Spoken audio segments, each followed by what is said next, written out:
তো এই দেখো বন্ধুরা, এই যে মাছগুলো নিয়ে এসে তোমাদের দাদা ভাই আজকে বাজারে পেলো। আর দেখো কত বড় বড় সাইজের, এখানে কিন্তু সব মাগুর আর শুধু এটা হচ্ছে জিওল মাছ। এই যে নমস্কার বন্ধুরা, তোমাদের সবাইকে অনেক অনেক স্বাগত জানাই বন্যা রান্না করে। আজকে কিন্তু দুর্দান্ত একটা রেসিপি নিয়ে চলে এসেছে, আর অনেকদিন পরে কিন্তু এই রেসিপিটা নিয়ে চলে আসলাম। তো আজকে বানাবো হচ্ছে মাগুর মাছের ঝোল। এই গরমে কিন্তু দুর্দান্ত লাগে বন্ধুরা, একটু হালকা পাতলা ঝোল খেতে আমরা সবাই খুব পছন্দ করি। আর গরমে যদি এরকম মাগুর মাছের ঝোল থাকে তাহলে কিন্তু আর কিছুই লাগবে না বন্ধুরা।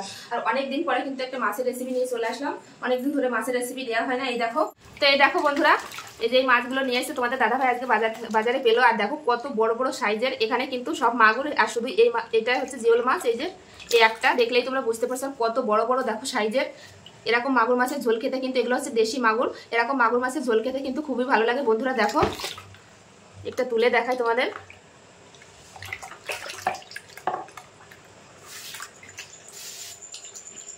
এই দেখো জিওলটা তুলেছে, জিওলটার সাইজটা দেখো বন্ধুরা কত বড়, পেটে মনে হয় ডিম হাতে। এই দেখো একটা মাছেই কিন্তু রান্না হয়ে যাবে দেখো বাবা। আর এই দেখো মাগুর মাছ বাবা কাটা দেবে। তো এই মাছটা দিয়েই কিন্তু আজকে খুব অল্প মশলায় গরমের উপযুক্ত কিন্তু একটা ঝোল রান্না করবো। আর দেখো মাছগুলো কত সুন্দর, একটা মাছও কিন্তু মরে যায়নি বন্ধুরা। অনেকক্ষণ হলো এই মাছগুলো নিয়ে আসছে, এখন জলের ভিতরে রেখে দিয়েছি। মাছগুলো কিন্তু সবই দেখো জ্যান্ত আছে। আর এই জ্যান্ত মাগুর মাছের ঝোল খেতে কিন্তু খুবই ভালো। যে বাড়িতে বাচ্চা আছে, যেহেতু আমার বাড়িতে বাচ্চা আছে, বাচ্চাদের এইভাবে ঝোল বানিয়ে দিই, খুব ভালোভাবে খেয়ে নেয় কিন্তু। আর এটা স্বাস্থ্যের পক্ষে কিন্তু খুবই ভালো বন্ধুরা। তো দেখতে থাকো, আমি এখন মাছগুলো কেটে নেব। তো দেখো বন্ধুরা, এখন জল কমিয়ে নিয়ে আসলাম, এই যে জল ছেঁকে নিয়ে আসলাম। আর সব দেখো একটা এদিক ওদিক পালিয়ে যাচ্ছে। এই দেখো মাগুরগুলোর সাইজটা কিন্তু বেশ আছে বন্ধুরা, দেশি মাগুর এত বড় বড় দেখতেই পাচ্ছ। এই দেখো এখন মাছগুলো কিন্তু ভালো বোঝা যাচ্ছে যে। তো এখন কিন্তু মাছগুলো কেটে নেব। প্রথমে কিন্তু জিওল মাছটা কাটবো। এই দেখো জিওল মাছের সাইজটা দেখেছো বন্ধুরা। এরকম দেশি মাছ কিন্তু বাচ্চাদের ঝোল করে দেবে, খুবই উপকারী বাচ্চাদের জন্য, বাচ্চা এবং কি বড়দের জন্য। প্রথমে কিন্তু এই যে মাথাটা কেটে নেব। এর পেটে হয়তো ডিম হয়ে গেছে, না ডিম হয়নি, চর্বি হয়েছে, অনেক পুরনো জিএল। ডিমও হয়েছে বন্ধুরা, এই দেখো চর্বির সঙ্গে সঙ্গে ডিমও হয়েছে। তো ডিমটা বের করে নেব। এবার কিন্তু পিস পিস করে কেটে নেব, এই যে এরকম পিস পিস করে।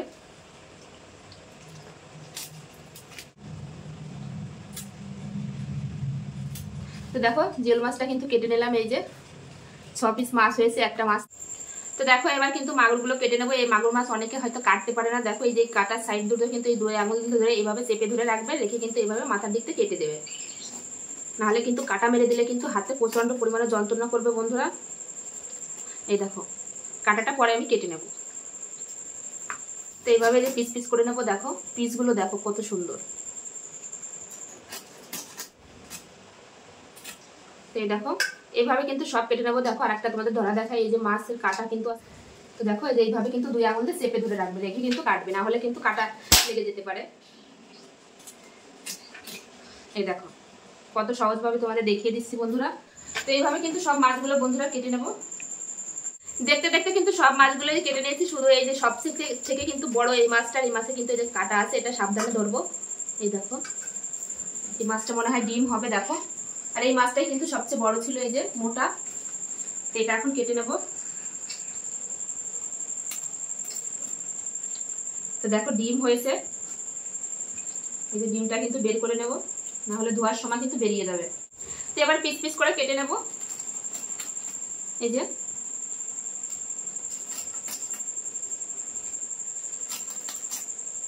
কতগুলো পিস হলো একটা মাছ থেকে দেখো। তো সব মাছগুলো কাটা হয়ে গেছে কিন্তু দেখো অনেকটা মাছ হয়েছে বন্ধুরা। তো এই মাছগুলো এখন খুব সুন্দর করে ধুয়ে নিয়ে মশলাপাতি নিয়ে ফিরে আসছি।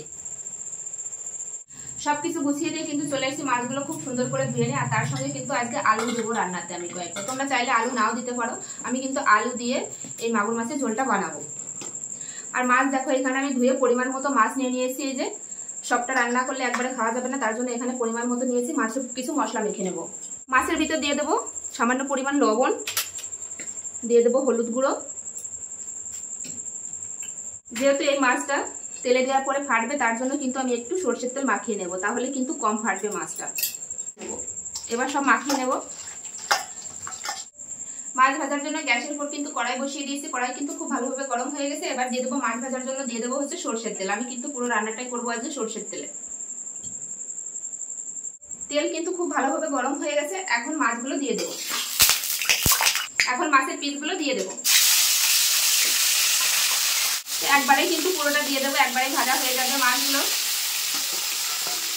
আর এই ঝোলের জন্য মাছগুলো কিন্তু একদম কড়া করে ভাজবো না, হালকা করে ভেজে নেবো, তবেই কিন্তু ঝোলটা খেতে ভালো লাগবে। মাছগুলো কিন্তু একবার উল্টে দেবো, উল্টে হালকা করে ভেজে নেবো সব মাছগুলো। একদম কিন্তু কড়া করে লাল করে ফেলবো না মাছগুলো, তবে কিন্তু মাছগুলো টেস্ট পাওয়া যাবে না। একদম কড়া করে ভাজলে। উল্টে পাল্টে মাছগুলো কিন্তু ভেজে নিয়েছি। এই যে এখন তুলে নেবো মাছগুলো।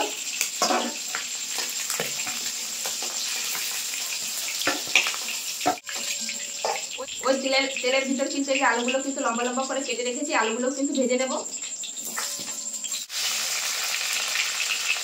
আলুর ভিতরে দিয়ে দেবো লবণ আর দিয়ে দেবো সামান্য পরিমাণে একটু হলুদ গুঁড়ো, দিয়ে লাল লাল করে আলুগুলো ভেজে নেব। আলুগুলোও কিন্তু আমি লাল লাল করে ভেজে নিয়েছি। যে কোনো ঝোলের আলু যদি একটু ভালো করে ভাজা হয় লাল লাল করে, তবে খেতে ভালো লাগে বন্ধুরা। এই মাছের সাইডে কিন্তু আলুগুলো তুলে নেব। ওই তেলেই কিন্তু ফোড়ন করে নেবো। ফোড়নে দিয়ে দেবো একটা তেজপাতা আর দিয়ে দেবো হচ্ছে 5 ফোড়ন। এখানে আমি ধনে বেটে রেখেছি, তো 1 চামচ মতন আছে, দিয়ে দেবো। 1 চামচ দেবো জিরে বাটা। আর এখানে রয়েছে 1 চামচ আদা বাটা। ধনে জিরে আদা কিন্তু খুব সুন্দর করে একটু ভাজা ভাজা করে নিয়েছি। এবার দিয়ে দেবো 1 চামচ শুকনো লঙ্কা বাটা। মশলার ভিতরে দিয়ে দেবো স্বাদ অনুসারে লবণ আর দিয়ে দেবো হলুদ গুঁড়ো। দিয়ে এবার মশলাটা খুব ভালোভাবে একটু কষিয়ে নেবো। মশলা কিন্তু আমি একটু কষিয়ে নিয়ে এসে তেলও ছাড়তে শুরু করে দিয়েছি। এবার দিয়ে দেবো একটা টমেটো। টমেটোটা কিন্তু একদম গলিয়ে ফেলবো না, একটু গোটা গোটা থাকবে। মশলা কিন্তু খুব সুন্দর করে কষিয়ে নিয়েছে। মশলা থেকে দেখো তেলও কিন্তু খুব ভালোভাবে ছেড়ে দিয়েছে। এখন ভেজে রাখা আলুগুলো দিয়ে দেবো। আলু দিয়েও কিন্তু মশলার সঙ্গে খুব ভালো করে একটু কষিয়ে নেব। মশলার সঙ্গে কিন্তু আলুগুলো খুব সুন্দর করে কষিয়ে নিয়েছি। দেখো আলুর গায়ে কিন্তু মশলা লেগে আছে। এখন কিন্তু ঝোলের জন্য পরিমাণ মতো জল দিয়ে দেবো। ঝোল কিন্তু খুব ভালোভাবে ফুটে গেছে। দেখো এখন ভেজে রাখা মাছ দিয়ে দেবো।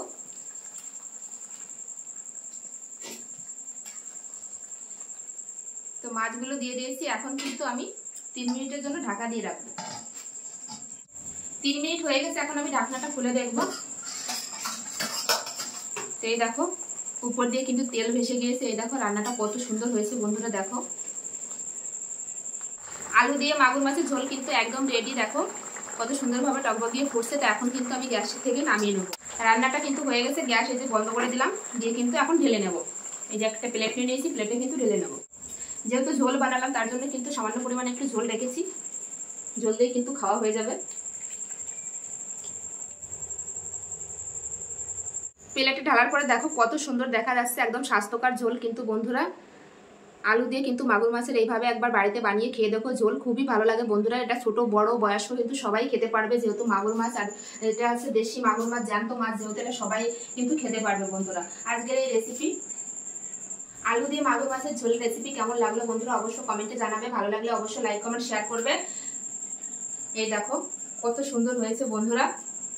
তো লাইক কমেন্ট শেয়ার করে কিন্তু অন্যকে দেখার সুযোগ করে দেবে বন্ধুরা। তো আবার দেখা হবে নতুন কোনো রেসিপির সঙ্গে। যদি ভিডিওটি ভালো লাগে থাকে তাহলে কিন্তু একটা লাইক একটা শেয়ার দিয়ে অন্যকে দেখার সুযোগ করে দিও। তো চলো বাই, সবাই ভালো থেকো সুস্থ থেকো। আবার ফিরে আসছি এরকম নতুন কোনো রেসিপির সঙ্গে। কেমন লাগলো অবশ্যই কিন্তু কমেন্ট করতে ভুলবে না বন্ধুরা। তো চলো বাই।